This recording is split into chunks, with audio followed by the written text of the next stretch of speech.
Let's get into some of the chemical stuff too, some of the infection stuff. I mean, I'll tell you personally, with some of the stuff I've had from tick bites, whether it's Lyme, Bartonella, Babesia, different things that create inflammation and affect blood flow, I will tell you that there are some waxing and waning periods, like where hands, feet, knees, hips, that kind of thing can get tight.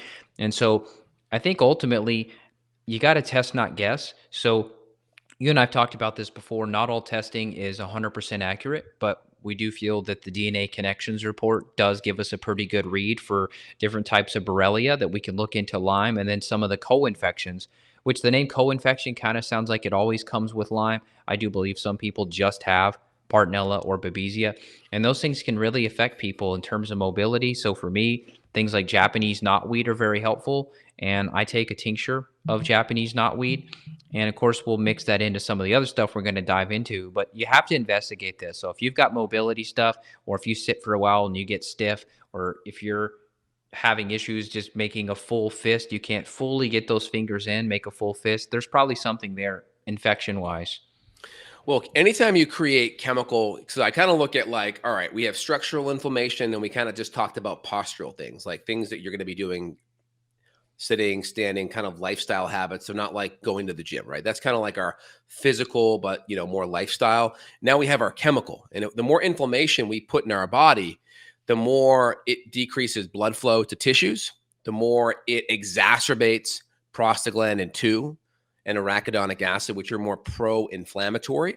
It's going to decrease inflammation, decrease blood flow, and then when we increase inflammation and decrease blood flow, decrease oxygen.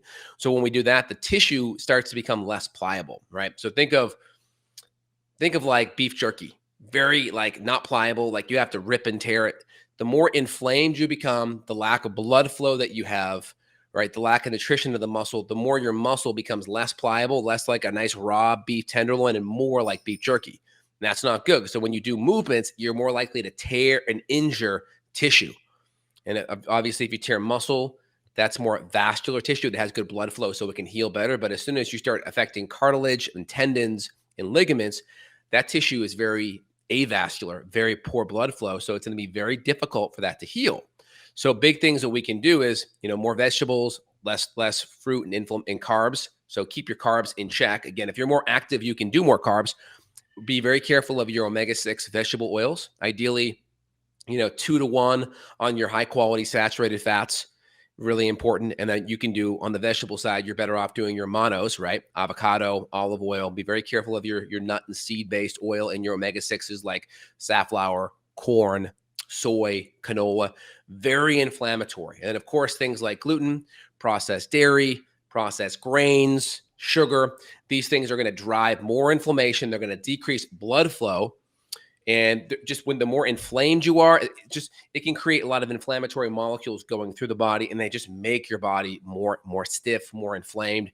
The more stiff you are, you can't get full range of motion.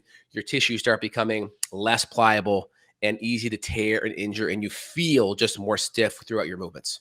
Yeah, well said.